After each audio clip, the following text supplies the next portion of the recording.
내 아들아, 그러므로 너는 그리스도 예수 안에 있는 은혜 가운데서 강하고 또 내가 많은 증인 앞에서 내게 들은 바를 충성된 사람들에게 부탁하라. 그들이 또 다른 사람들을 가르칠 수 있으리라. 너는 그리스도 예수의 좋은 병사로 나와 함께 고난을 받으라. 병사로 복무하는 자는 자기 생활에 얽매이는 자가 하나도 없나니 이는 병사로 모집한 자를 기쁘게 하려 함이라. 경계하는 자가 법대로 경계하지 아니하면 승리자의 관을 얻지 못할 것이며 수고하는 농부가 곡식을 먼저 받는 것이 마땅하니라. 내가 말하는 것을 생각해보라. 주께서 범사에 내게 총명을 주시리라. 내가 전한 복음대로 다윗의 씨로 죽은 자 가운데서 다시 살아나신 예수 그리스도를 기억하라.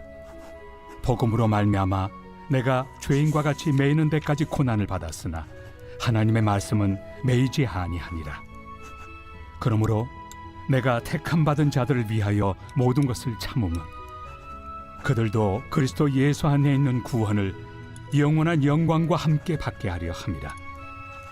미쁘다 이 말이요, 우리가 주와 함께 죽었으면 또한 함께 살 것이요, 참으면 또한 함께 왕 노릇할 것이요, 우리가 주를 부인하면 주도 우리를 부인하실 것이라.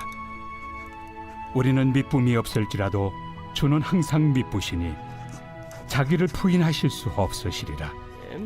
오늘 본문의 내용을 좀 살펴볼게요. 바울은 충성된 이들에게 복음을 전해서 그들이 또 다른 사람들에게 가르치게 하라고 디모데에게 권면을 합니다. 그리고 그리스도의 좋은 병사답게 고난을 함께 받으라고 합니다. 그리고 바울은 택함 받은 자의 구원을 위해 모든 것을 참았다 이렇게 이야기하고요. 우리가 주님과 함께 죽었으면 주님과 함께 살고 왕노릇할 것이다 라고 이야기하는 장면이 오늘 본문의 내용입니다. 오늘 이 본문을 통해서 우리가 좀 살펴볼 게 있어요. 복음 사역자의 자세가 어떠한지를 좀 살펴보도록 하겠습니다. 우리가 신앙생활을 하면서 가끔씩 그런 생각들이 들 때가 있어요. 내가 왜 이렇게까지 해야 하는가? 아니면 뭐 조금 더 이제 할 만큼 했으니까 쉬어도 되지 않을까? 이런 생각이 들 때가 있어요. 주로 어떤 사람이 이런 생각을 하냐면 오랫동안 신앙생활을 한 사람들 중에 이래요. 그러니까 얼마 안 한 사람들은 이런 생각도 안 하거든요. 그런데 나름 신앙생활을 오래 한 사람들이 이런 생각을 하게 되죠. 또 나름대로 충성했다고 하는 사람들이 이런 생각을 할 때가 있어요. 열심히 충성을 했는데 나도 모르게 시험이 들거나 아니면 또 고난을 받거나 이럴 때 나도 모르게 이런 생각을 하죠. 이렇게까지 해야 하나? 아니면 좀 쉬었다 해도 되지 않는가? 이런 생각을 하게 되는 거죠. 그런데 오늘 본문에 보면요, 바울이 그렇게 충성을 했어요. 그래서 심지어 감옥에까지 갇혀 있어요. 이제 오늘 내일 언제 죽을지 모르는 상황 가운데 처해 있었음에도 불구하고 바울은요, 디모데에게 권면을 해요. 내게 들은 바를 충성된 사람들에게 부탁하라. 이렇게 이야기하죠. 그러면서 고백하기를 그리스도의 좋은 병사로 나와 함께 고난을 받으라 이렇게까지 권면을 하더라는 거예요. 여기서 우리가 바울의 영성을 살펴볼 수가 있어요. 바울은요, 어려운 상황 가운데서도 끝까지 최선을 다했던 충성된 사역자라는 거예요. 자, 그러면 어떤 모습으로 바울이 충성된 사역자가 됐는가, 또 디모데에게 이야기를 하는가? 오늘은 바울이 이 세 가지의 이미지로 설명을 해요. 첫 번째가 군사, 두 번째가 운동선수, 그리고 세 번째가 농부처럼 하라는 거예요. 그럼 구체적으로 어떤 부분들을 볼 수 있느냐? 첫 번째 병사입니다. 3절 한번 봅시다. 우리 같이 한번 읽겠습니다. 시작. 너는 그리스도 예수의 좋은 병사로 나와 함께 고난을 받으라. 자, 여기서 중요한 건 좋은 병사예요. 그냥 병사가 아니라 좋은 병사. 좋은 병사로 나와 함께 고난을 받으라는 거야. 자, 그러면 좋은 병사란 어떤 사람인가? 바울이 콕 집어서 이야기를 해요. 4절 한번 봅시다. 4절 읽겠습니다. 시작. 병사로 복무하는 자는 자기 생활에 얽매이는 자가 하나도 없나니 이는 병사로 모집한 자를 기쁘게 하려 함이라. 자, 병사로 복무해요. 이때 당시에는 로마 시대를 의미하잖아요. 그래서 직업군인처럼 살아가요. 근데 사실은 직업군인처럼 생각이 들지만 우리 가문에 우리 주인이 병사잖아요. 그럼 나도 같이 병사가 되는 거예요. 그래서 전쟁터에 참여를 하거든요. 그런데 이런 사람들이 어떻게 하느냐? 자기 생활에 얽매이지 않는다는 거예요. 그러니까 절대로 다른 일도 겸해서 하지 않고 그 일 하나만 하는 거죠. 그리고 중요한 것은 무엇을 하느냐? 병사로 모집한 자를 기쁘게 하려 함이라는 거예요. 그래서 충성을 다한다는 거예요. 전쟁에 나가서 최선을 다하는 거죠. 그러니까 군사는요, 오로지 관심이 어디에 있느냐? 자기를 모집한 자를 기쁘게 하는 사람이다. 이렇게 표현을 했어요. 그러니까 주어진 명령에 복종을 하는 거예요. 집중하는 거죠. 우리 주인이 뭘 중요하게 여기지? 어떻게 하면 기쁘지? 내가 그것을 위해서 목숨을 걸고 이 땅에 왔어. 여기에 왔어. 이렇게 생각하는 거야. 그러니까 그 일에 최선을 다하는 병사, 그 병사가 좋은 병사라는 거죠. 이런 사람은 뒤돌아보지도 않는다는 거예요. 그래서 아까 서두에 얘기했던 것처럼 그런 고민들은 사실은 뒤돌아보는 거와 마찬가지죠. 그런데 그렇게 하지 말라는 거예요. 그러면서 이것을 비유로 설명하는 이유는 주님의 일꾼이라면, 주님의 좋은 병사라면 어떻게 해야 되느냐?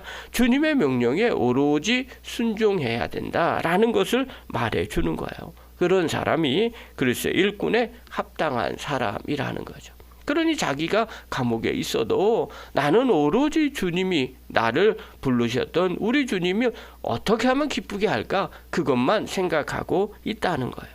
두 번째로는요, 운동선수처럼 하라는 거예요. 5절 한번 봅시다. 5절 읽겠습니다. 시작.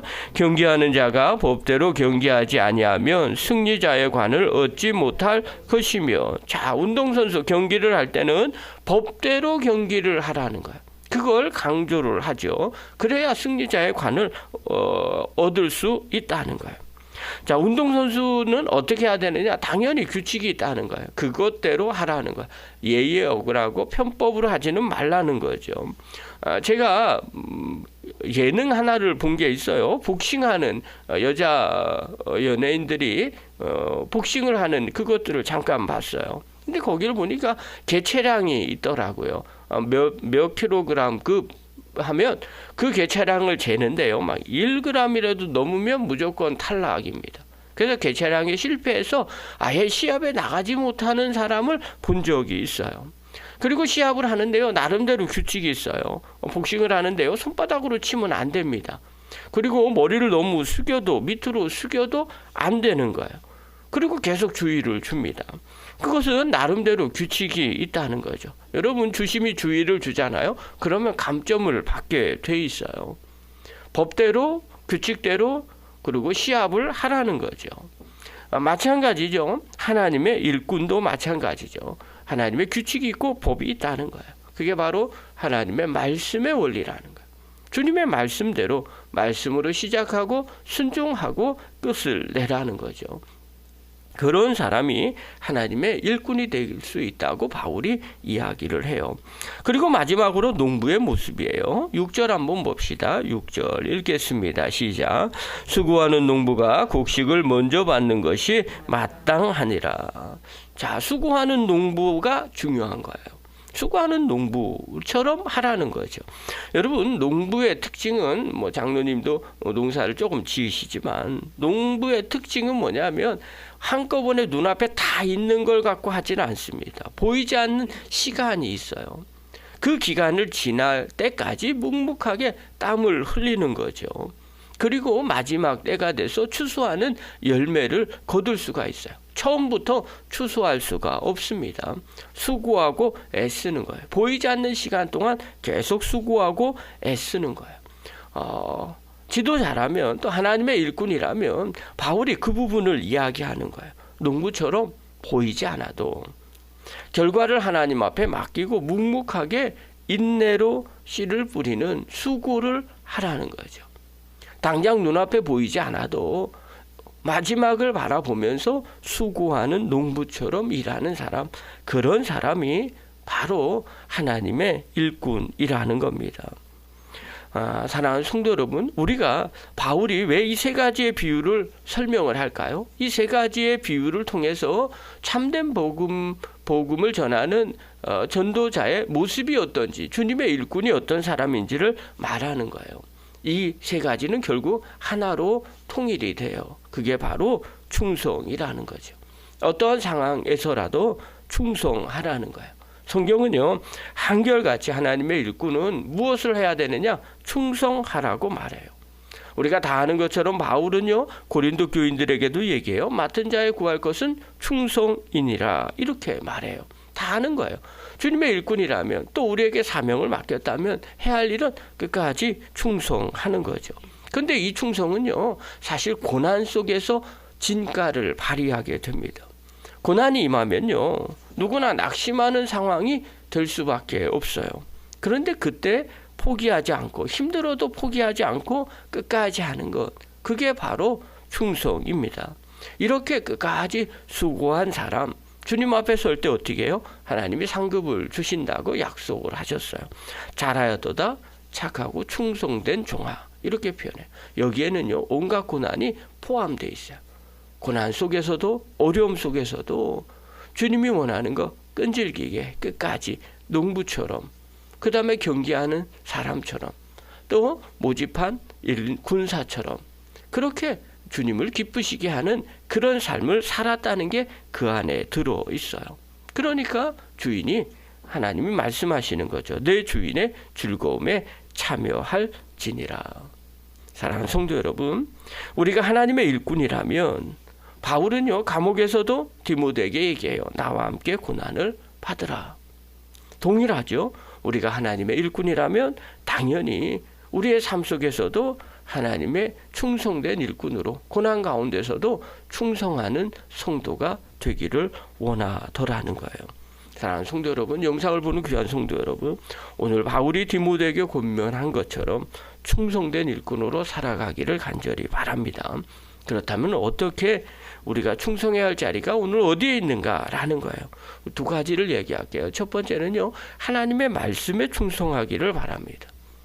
날마다 하나님의 말씀을 붙잡고 흔들리지 마시고, 그리고 어떤 상황과 환경보다도 말씀의 원리가 우리의 삶의 기준인 것을 꼭 붙잡고 충성하는 저와 여러분 되기를 바랍니다. 또 하나, 두 번째, 사명에 충성하시기를 바랍니다. 나에게 맡겨진 하나님의 귀한 직임들이 있어요. 사람마다 다 다르거든요. 그리고 직분도 크고 작음이 다 다릅니다. 그런데 그런 거 따지지 않고요, 주어진 자리에서 묵묵하게 감당하는 것, 그것이 진짜 충성입니다. 눈에 띄지 않아도 주님은 다 보고 계십니다. 저와 여러분, 주님 앞에, 말씀 앞에, 또 사명 앞에 충성하는 하나님의 거룩한 종들 되기를 간절히 축원합니다.